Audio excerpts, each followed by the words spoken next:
Hey everybody, MagicalSuicune here, and welcome to the start of a new series I'm doing on this channel about EDH deck tech, where I'm going to be breaking down the various commander decks I've built over the years and going a bit more in depth into the various aspects of it, such as the mechanics, the themes, and all that kind of good stuff. And hopefully you'll be interested in that kind of stuff. So with no more delays, let's get right into it, starting with my Marisi Naya Turbo Fog deck. Alright, so getting right into it here, we have the Marisi Naya Turbo Fog deck on Archidekt. I'm fairly new to Archidekt, I only have two uploaded on there right now, so I'm not super familiar with how everything runs, but anyway, we have the estimated deck cost of $1,000, 607.22. Now this is wildly inflated because I did it as though I had the true dual lands and shock lands and some other like super expensive stuff like that for the more optimized route, but you don't need those. You can swap those for more budget-friendly cards easily. So this is not the guaranteed price that this is going to be. But anyway, I don't want to dwell on that too much. The salt sum is 34.95. I'm not entirely sure what this is based off of, but anyways, estimated commander bracket core of 2. So let's get right down into the deck. So the commander, first and foremost, is Marisi, Breaker of the Coil. It is a generic and one of each Naya colors for a 5/4 cat warrior that has your opponents can't cast spells during combat, and whenever a creature you control deals combat damage to a player, goad each creature that player controls, which is until your next turn. Those creatures attack each combat if able and attack someone other than you if able. Now, most Turbo Fog decks I've seen are Bant colored, so blue, white, green. Now, the main reason for that is there is quite possibly the ultimate Fog commander in Angus Mackenzie, which is a legendary creature that allows you to pay blue, white, green, and tap him to prevent all combat damage that would be dealt this turn. So a repeatable built-in fog. So that's usually the aspect people go, but the main problems that people seem to have with Turbo Fog are two things. One is people countering their fogs. Turbo Fog decks live and die by their fogs, as is the namesake, so countering the fogs is a big problem. And the second problem is actually defeating your opponents. A lot of Turbo Fog decks are pillow 40 and win by deck out, but a lot of decks don't have that aspect of deck out, and that can even be detrimental in the long run. Let's say they have a Lab Maniac or a Jace Wielder of Mysteries or a Thassa's Oracle or stuff like that. That's not a you win by your life total getting to 0. This deck would, or Turbo Fog decks in general, would struggle against that because you can't really stop that outside of preventing combat damage. So Marisi fixes both of those aspects. So your opponents can't cast spells during combat, which means that if you're using your fogs during combat, which you should be, then your opponents can't counter them. And whenever a creature you control deals combat damage to a player, goad each creature that player controls fixes the second problem, which is defeating your enemies. So if you goad all their creatures, you can get them to kill each other for you. Now, that is interesting because that means your creatures also count as a pseudo fog. And we'll get into how we can abuse that in a minute. But Marisi, I chose to solve the two glaring flaws with the Turbo Fog decks. Now, I run enough fogs in the deck that you can win via deck out, and it's happened before to me, but killing people through damage is the priority win in this. Alright, so moving on, we have Isochron's Scepter, which is a 2-mana artifact that has Imprint, which is when it enters the battlefield, you may exile an instant card with mana 2 or less from your hand, and you can pay 2 mana and tap it to copy the exiled card and cast it without paying its mana cost. Now, as you can see here, the vast majority of my fogs are 2 mana or less. So you have your pick of the litter when you want to put it under Isochron's Scepter. So you have plenty of targets for that, and that would give you a way to repeatedly fog. Now I have one real source of card draw in the deck in Family's Favor. I love this card. 3 mana green enchantment. Whenever you attack, put a shield counter on target attacking creature, and until end of turn, it gets whenever this creature deals combat damage to a player, remove a shield counter from it. If you do, draw a card. And a shield counter is if a creature with a shield counter on it would be dealt damage or destroyed, remove a shield counter from it instead. Basically giving it effectively a one-time form of indestructibility. Now that synchronizes extremely well with my creatures that I put in the deck. Now, there's two main archetypes of creatures I put in the deck. Shadow creatures and horsemanship creatures, which are both the most notoriously difficult creatures to block outside of ones that are strictly unblockable. Shadow is a mechanic that the creature with shadow can block or be blocked by only creatures with shadow. And since nobody really runs shadow, that basically means it's permanently unblockable, though you can't block it yourself. But that's where the fogs and the goading your opponent's creatures makes up for that. And then horsemanship is similar, where it can only be blocked by things with horsemanship, which outside of the Portal 3 Kingdoms set isn't a thing. So, since most people don't run the Portal 3 Kingdoms stuff, they're effectively unblockable too. So let's get into the individual creatures. So Augur Ilvek is Shadow Creature where you can sacrifice it to gain 4 life, but you can only do that ability during your upkeep. You're generally not going to be using it for that, but it is life gain if you really need it. We have Shu Cavalry, which is simply a 2/2 creature with horsemanship. Sultari Champion, a 2/2 with Shadow. If it attacks, all other creatures you control get +1/+1 until end of turn. So this is a way to pump your board to get in for more free chip damage, so that's pretty good. Sultari Crusader, a 2/1 with Shadow, and it has a pay a white and a colorless to give it +1/+0 till end of turn. Again, a mana sink that increases the chip damage you do. Sultari Foot Soldier, it's a 1/1 with Shadow.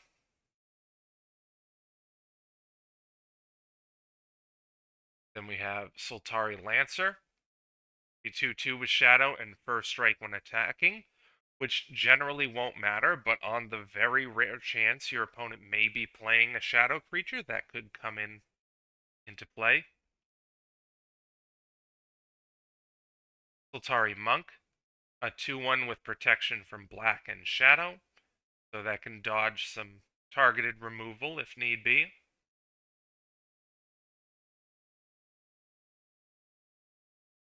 Sultari Trooper, a 1/1 with shadow. If it attacks, it gets +1/+1 till end of turn, so it's effectively a 2/2 for some more chip damage. Spirit Endall, a 2/1 with shadow, and this one is a bit of a unique card in the deck. It has the ability Forecast, which is you can play a forecast ability only during your upkeep and only once each turn. Its forecast ability is pay a white and a colorless, reveal it from your hand. Target creature gains shadow until end of turn. Now, this one you're going to be using more for the forecast than actually swinging with it, because this way you can give Marisi shadow, which would allow you to have basically unblockable commander damage. So that one is going to be used to give Marisi a way of evasive damage. Go down to Yellow Scarves Cavalry, the 1/1 with horsemanship, and it can't block, but like I said, it's more for free damage anyway, so it's generally going to be tapped on your turn anyway. Then Zealot Ilvek, a 1/1 with Shadow. Whenever it attacks and isn't blocked, you may have it deal 1 damage to target creature. If you do, prevent all combat damage Zealot Ilvek will deal this turn. Maybe you would need to kill a 1 toughness creature, I'm not sure, but generally it's just going to be more free damage. Alright, now before we get into the protection and fog cards, let's move to the ramp. We have Arcane Signet, cheap mana rock, add 1 mana of your commander's color identity. Chromatic Lantern, which makes your lands get mana fixed and tap for any color, and it itself taps for a mana of any color. Commander Sphere, tap to add 1 mana of any color to your mana pool. Oops, where is it? There we go. And you can sacrifice it to draw a card. Decanter of Endless Water. This is important because it gives you no maximum hand size, and for the most part, your turns are basically going to be, if you don't get a creature with shadow, you generally pass the turn because you want to sit with all those fog cards in your hand so you're ready to fog whenever necessary. So you're going to need that no maximum hand size quite a lot. Dowsing Dagger. It's an equipment that has, when Dowsing Dagger enters the battlefield, target opponent creates 2/0/2 plant creature tokens with Defender. The equipped creature gets +2/+1, and whenever the equipped creature deals combat damage to a player, you may transform Dowsing Dagger. Now, giving your opponents the creatures doesn't really matter in this deck because A, they can't attack, and B, your creatures are unblockable, so it's not like those creatures are going to stop you, which means that there's pretty much no drawback to this card, and it transforms into Lost Veil, which is a land that taps for 3 mana of any 1 color, which pays for most of the fogs by itself. That way you don't have to spend 2 or 3 lands to do it, you just tap this one. So that's really useful in the deck.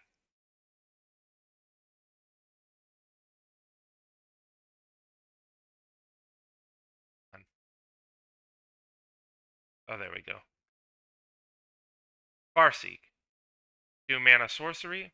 Search your deck for a plains, island, swamp, or mountain card, put it onto the battlefield tapped, then shuffle.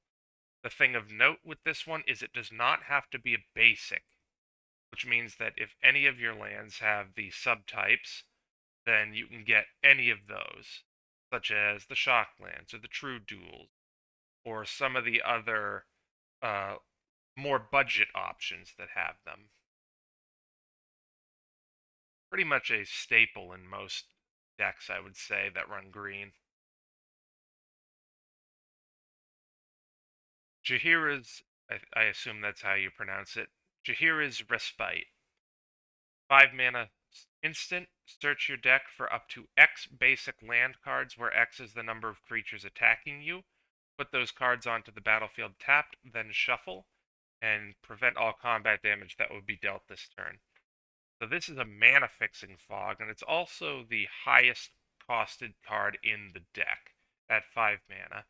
The mana curve for this deck is extremely low, and this is basically the top of the mana curve. But considering it mana fixes you, then it really pays for itself. So that is a really good fog, but it is one where you kind of have to bait your opponents into attacking you if you want to use it properly so you can maximize the amount of basic lands you get.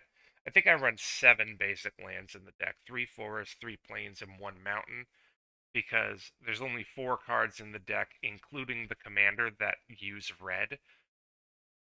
So I only ran 1 mountain because it's mostly just there to be able to cast your commander. Udama's Reach, another standard ramp spell.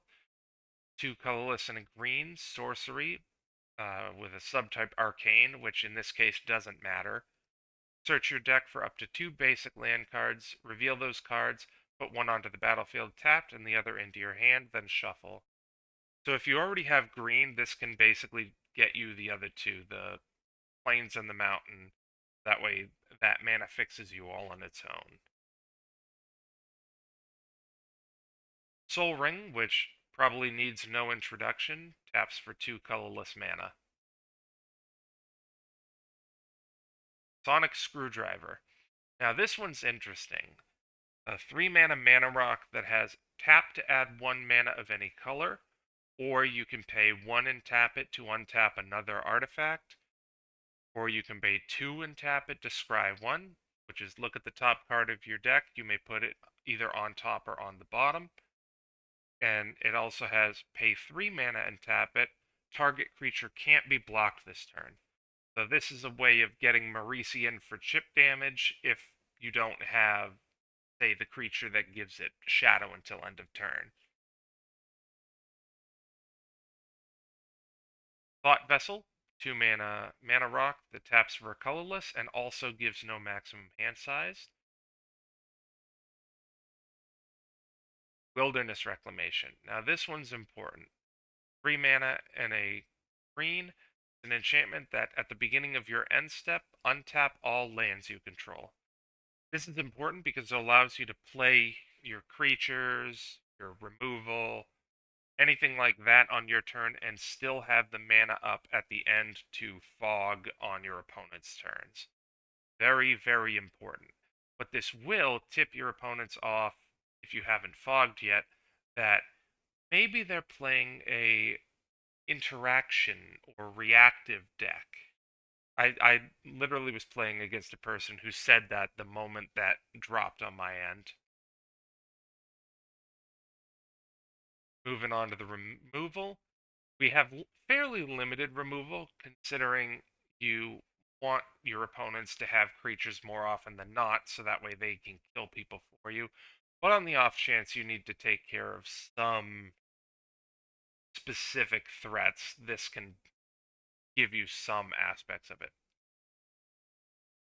Beast Within, green and 2 colorless, destroy target permanent.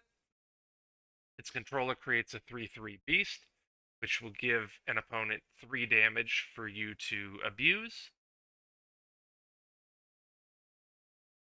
Doomscar. This is the one board wipe in the deck. Now the reason I included this one is because of its foretell cost. Foretell is a mechanic that says during your turn you may pay 2 colorless and exile this card from your hand face down. Cast it on a later turn for its foretell cost. So the 2 mana you spend up front and the 3 mana foretell ends up being the same cost of the Doomscar itself if you cast it normally.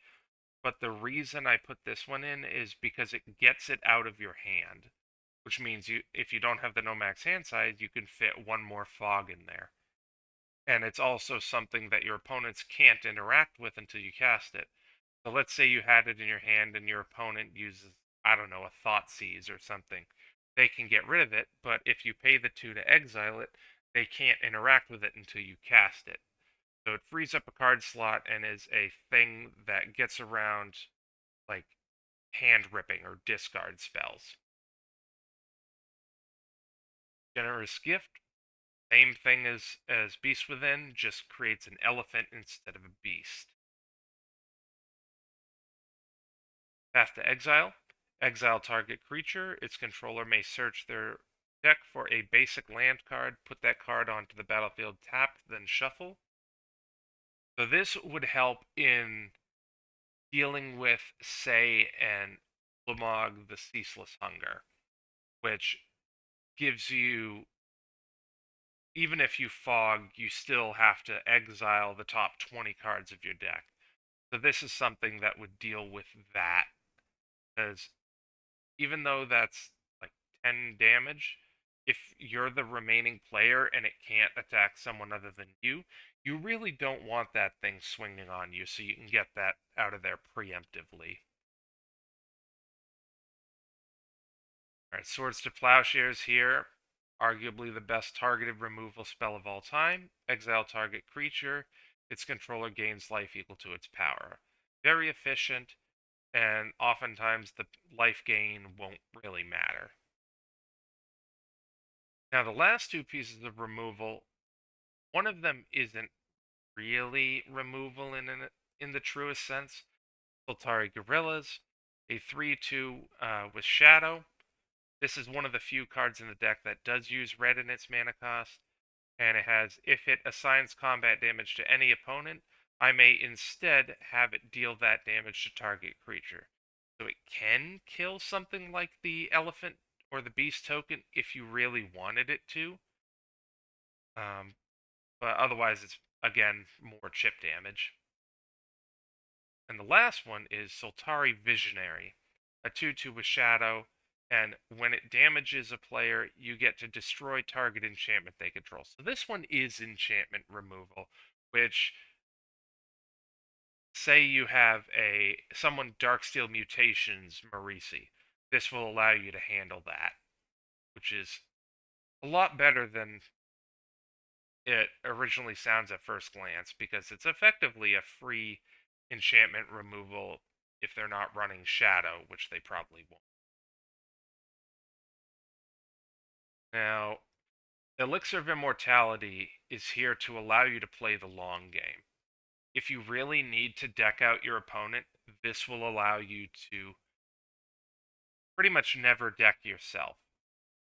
You use all your fogs, you Elixir to get them back in your deck, you cast more fogs, Elixir comes back, wash, rinse, repeat until your opponent is either dead or they deck themselves. Down here we have Blade of Selves. Equipped creature it's an equipment that gives equipped creature Myriad, which is whenever the equipped creature attacks, for each opponent other than the one you're attacking, you may create a token copy that's tacked and attacking that player or a planeswalker they control. Exile the tokens at the end of combat. This will allow you to goad the entire board all at the same time with any of the evasive creatures. You make a copy of the evasive creatures attacking everyone, you goad everyone, bada bing, bada bang, bada boom, you're set. Now let's move into the final aspect of the deck, which is the protection spells. This is all the fog and a few other things. Now, a lot of these basically do the same thing, so I'm not going to go like crazy on the descriptions if they work the same way.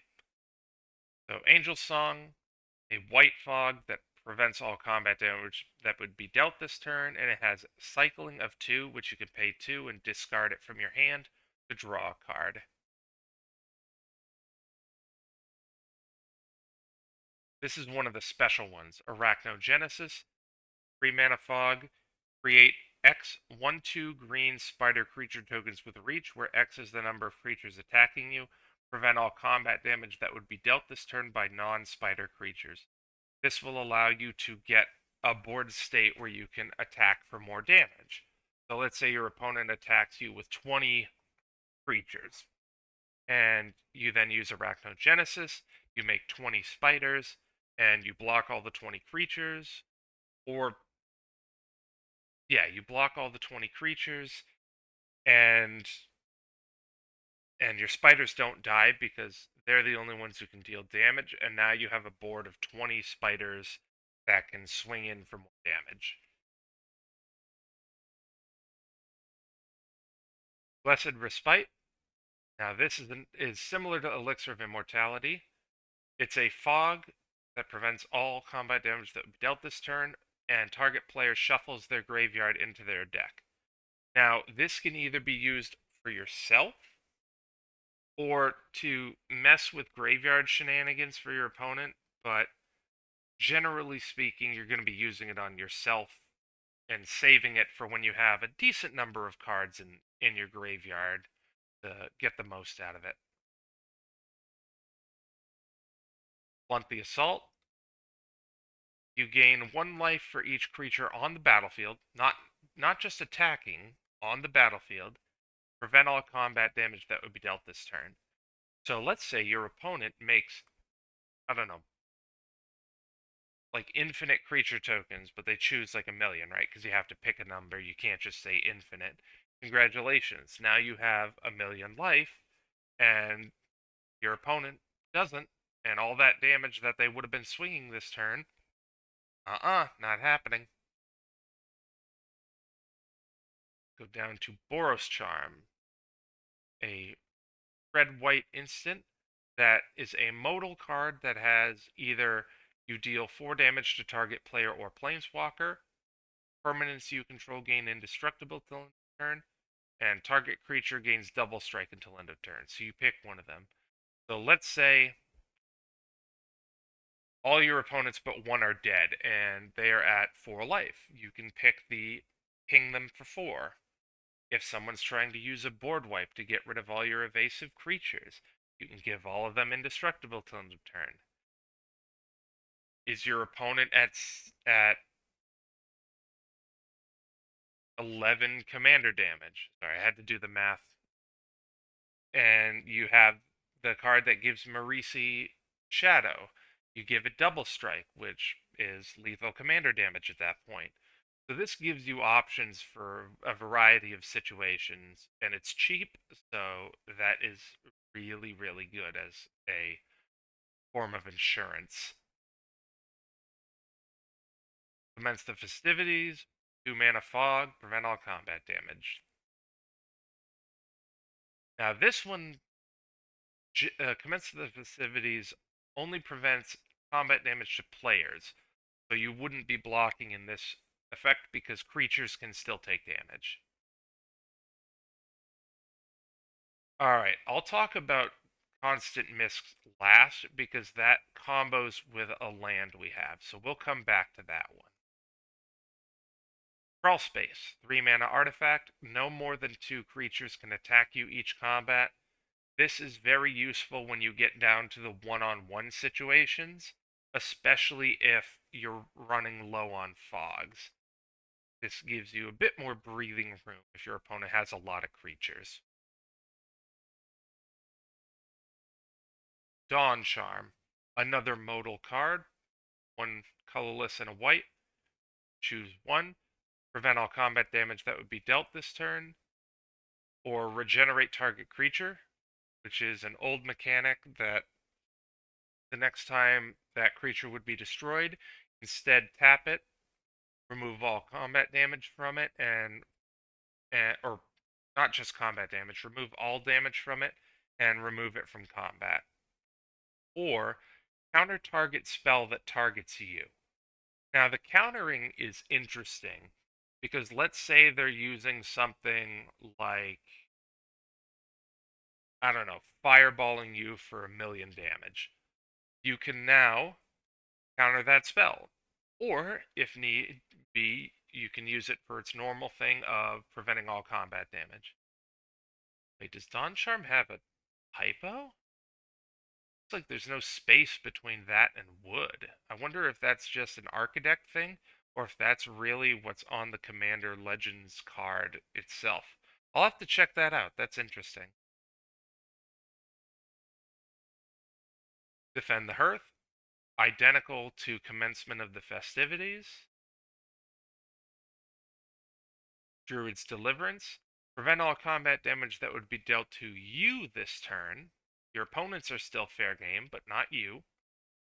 And Populate, create a token that's a copy of a creature you control, which there's only a I think aside from the Beast Within and the Generous Gift, there's really only two other things I think that make tokens in the deck, which is the Knight Captain of Eos, which can sacrifice a soldier token to Fog, or the Myriad Landscape, or not the Myriad Landscape, but the Blade of Selves, which would make another um, token. But I'm not sure how that would work with Myriad because, like, who would the new token be attacking? Would it be? It wouldn't be the first player because the first player is being attacked by a non-token. So I'm not entirely sure how Populate works with Myriad. I'll have to look that up at some point. Eerie Interference. This one is another fairly unique fog. Prevent all damage, not just combat damage, all damage that would be dealt to you and creatures you control this turn by creatures. I have successfully stopped a Div Mizzet player from killing me with Eerie Interference. Granted, it only worked that one turn, but it did stop them from killing me that turn because Div Mizzet's ping damage doesn't apply that turn. The OG Fog. Prevent all combat damage that would be dealt this turn. Galadrim Ambush. Create X 1/1 green elf warrior creature tokens where X is the number of attacking creatures. Not just attacking you, but just attacking creatures. And prevent all combat damage that would be dealt this turn by non-elf creatures. So another form of Arachnogenesis, but whereas Arachnogenesis cared about creatures attacking you, Galadrim Ambush just cares about attacking creatures. So it can make creatures. Oh, this one. Okay, so this one makes tokens as well. So the Populate would work on that too. But this one is crazy useful if you really need a board state and all your opponents are goaded. Like, oh, they're attacking someone else with 100 creatures. Cool, I'm going to make 100 tokens. Haze of Pollen. Basically the green angel song, except the cycling cost is 3 instead of 2. Heroic Intervention. Permanents you control gain hexproof and indestructible till end of turn, basically saving your board from a board wipe. Holy Day. Though actually, I think this one might be the OG fog effect, because I believe this was printed back in alpha. Prevent all combat damage that be dealt this turn for 1 white. Kami of False Hope. Sacrifice it to prevent all combat damage that would be dealt this turn. Basically a creature version of the fog, or Holy Day in this case, that you can sit on and not need to spend mana on a fog need be, and it's also a deterrent to your opponents. Knight Captain of Eos, this is one I was talking about before. When it comes into play, put 2/1/1 white soldier creature tokens into a play, and you can pay a white and sacrifice a soldier to prevent all combat damage that would be dealt this turn. Lightning Greaves also pretty much needs no introduction. Equipped creature has haste and shroud with an equip cost of 0. You would generally be using this on Marisi, because Marisi is the savior that solves the Turbo Fog deck's problems. You need to protect him at all costs. Lull. This is the real green version of Angel Song. Does the same thing, and cycling cost is similarly 2. Moment's Peace, 2 mana fog that has a flashback of a green and 2 colorless, which means you can cast it from your graveyard for the flashback cost and then exile it. Pause for Reflection, a prevent all combat damage that would be dealt this turn, but it has Convoke, which means you can tap creatures you control while casting it, and each creature you tap pays for either a colorless or 1 mana of the creature's color. Basically, if you really needed it to, and you have enough creatures, you can make it free.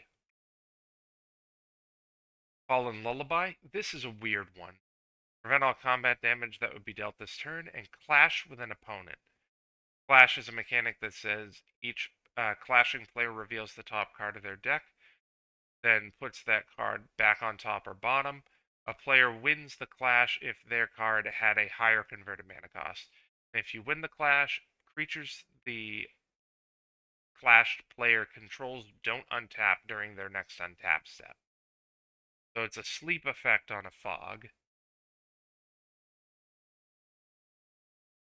Respite, prevent all combat damage that would be dealt this turn. You gain 1 life for each attacking creature. So it's a cheaper version of Blunt the Assault, but you only gain life for attacking creatures, not every creature. Root Snare, 2 mana, prevent all combat damage. Selfless Squire, a 1/1 human soldier with flash, which means you can cast it at instant speed. When it enters the battle, prevent all combat damage that would be dealt to me this turn. And whenever damage that would be dealt to me is prevented, put that many +1/+1 counters on Selfless Squire, making it potentially really big as a either blocker or mostly a big damage dealer that you can give Shadow if need be with the one that forecasts it. Bike Weaver. This is a powerhouse in, I want to say, Legacy. It enters the battlefield with 3 +1/+1 counters on it. You can pay 2 mana to remove a counter from it to put a counter on target creature, which is never what you'll be doing. You will never use this ability for any reason. One you will use it for is pay 1 and remove a counter from it to Fog. Nice thing about this is this also can't be countered outside of like a stifle effect, which means it is a fog that you don't have to cast. For Frog, 1 green frog, sacrifice it to prevent all combat damage that would be dealt this turn. This is the green version of Kami of the False Hope. Swiftfoot Boots, an equipment that also needs no introduction. Creature has hexproof and haste for equip of 1. You would use it for the same reason you would the Lightning Greaves. Tangle, 2 mana fog, prevent all combat damage that would be dealt this turn. Attacking creatures don't untap during their controller's untap step. This does the same thing as the Pollen Lullaby, except you don't have to win the clash to get the sleep effect. Terrifying Presence, 2 mana, prevent all combat damage that would be dealt by creatures other than target creature this turn. So if you have like the Selfless Squire or Marisi or anything like that, you can prevent all combat damage except for that one, so you can still get the damage in while fogging.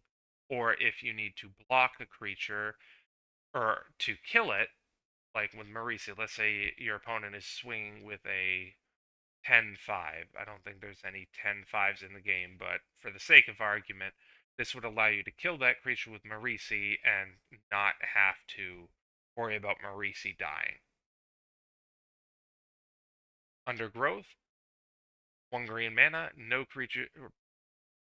This is the old version of the fog description. No creatures deal combat damage. No creatures deal damage in combat this turn. It's a funky way of saying it.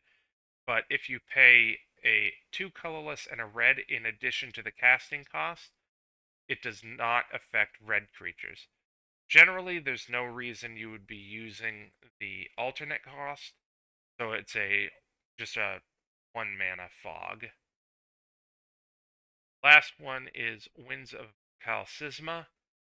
2 mana, prevent all combat damage that would be dealt this turn, and it has Ferocious, which is if you control a creature with power 4 or greater, instead prevent all combat damage that would be dealt this turn by creatures your opponents control.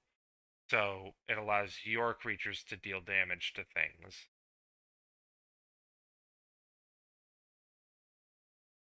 Now, lastly, moving on to the lands.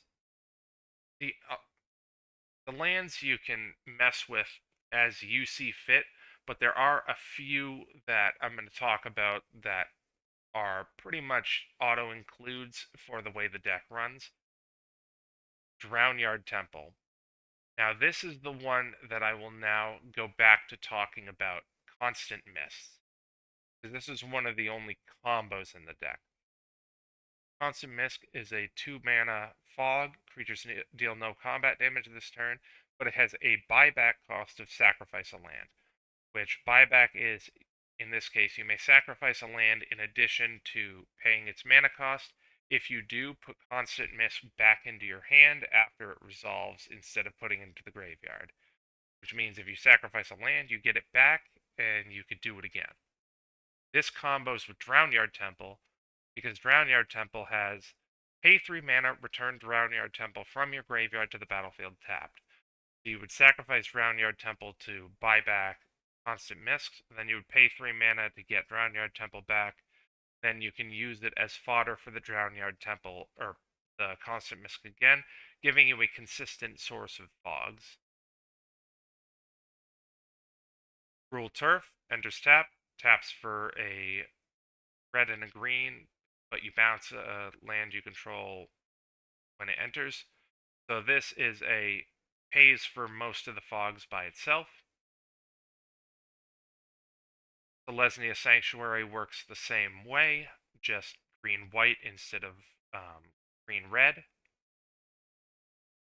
Haze of Ith, tap to untap target attacking creature to prevent all combat damage that would be dealt by that creature this turn.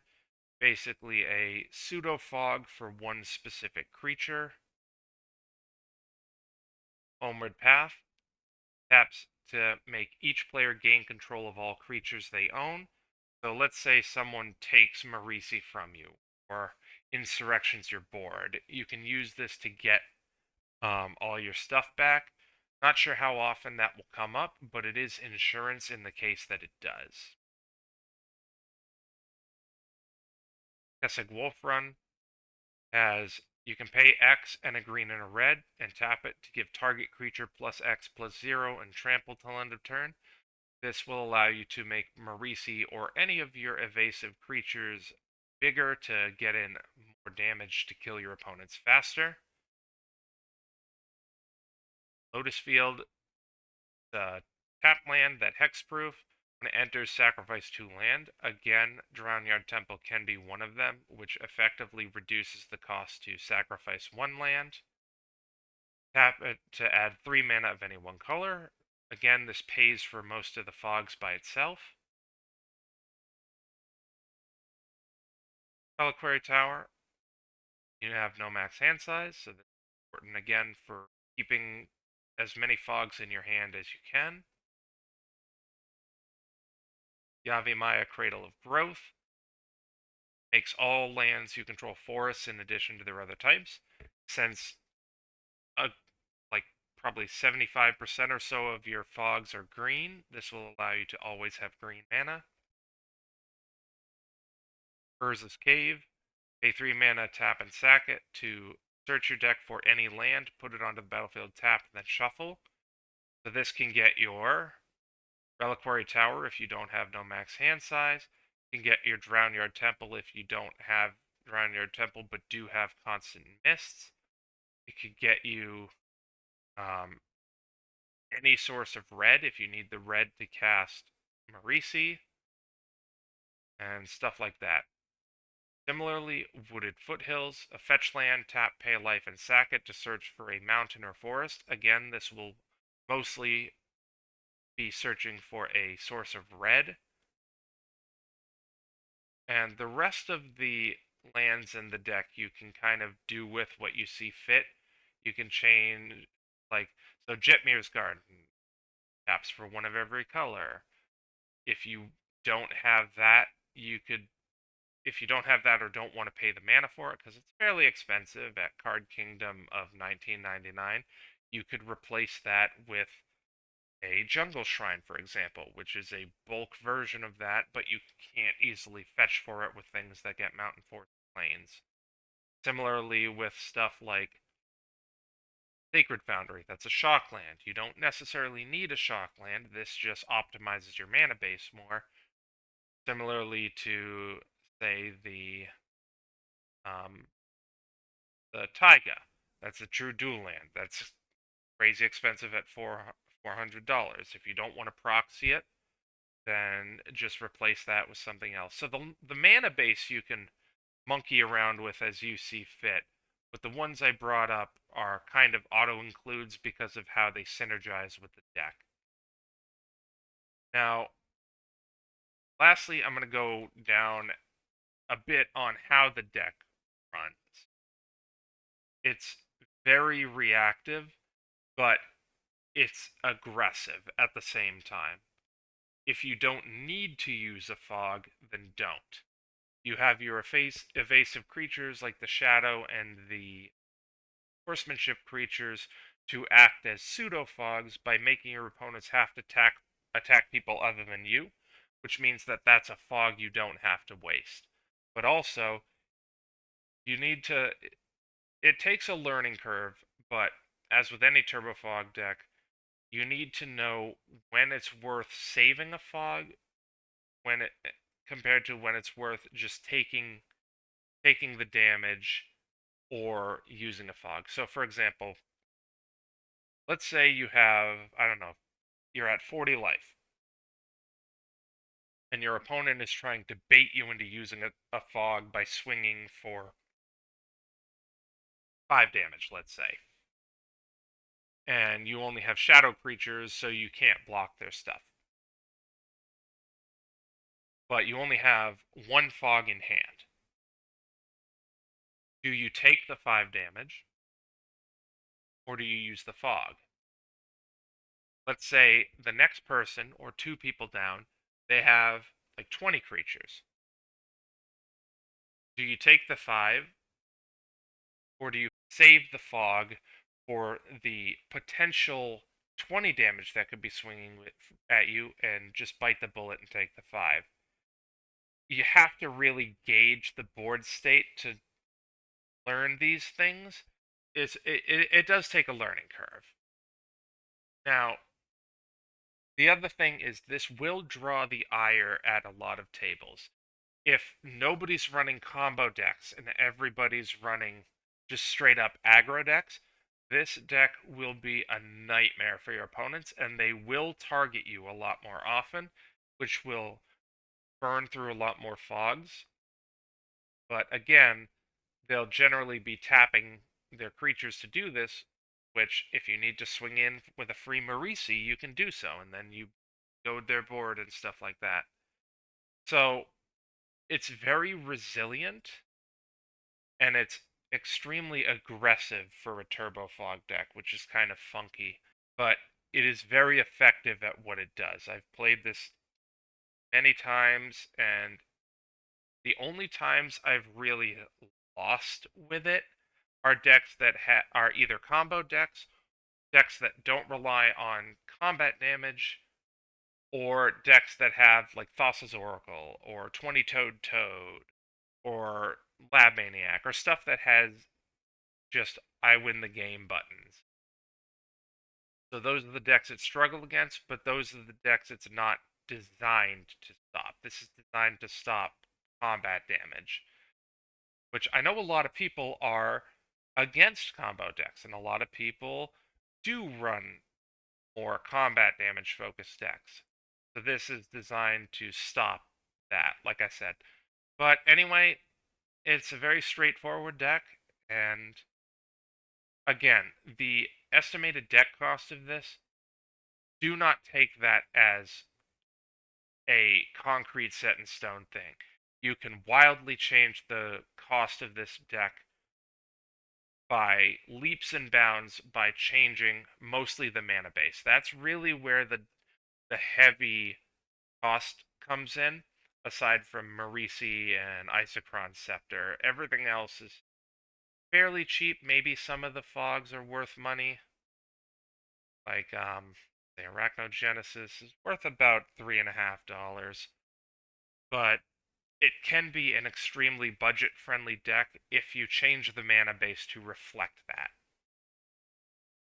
But yeah, that's my Marisi Turbo Fog deck.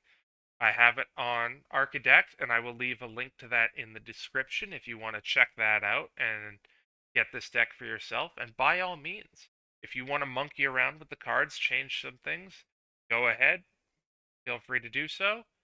But anyway, hopefully you found this interesting, and I will be uploading more decks going forward. The next one I will be uploading is probably my Eska uh, God of the Christmas Tree, Snow and Christmas themed deck. So look forward to that, and thank you for watching. Please feel free to discuss what you would change, what you liked, any of that good stuff down in the comments section below. I I'm a fairly, I won't say new channel.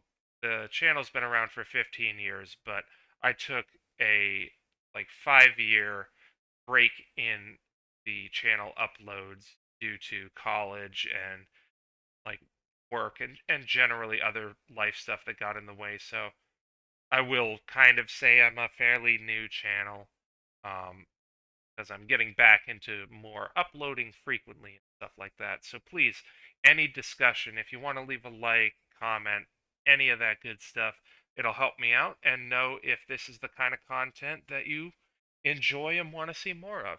But anyway, that's enough of me rambling. So I will see you all in the next video. Have a great rest of your day.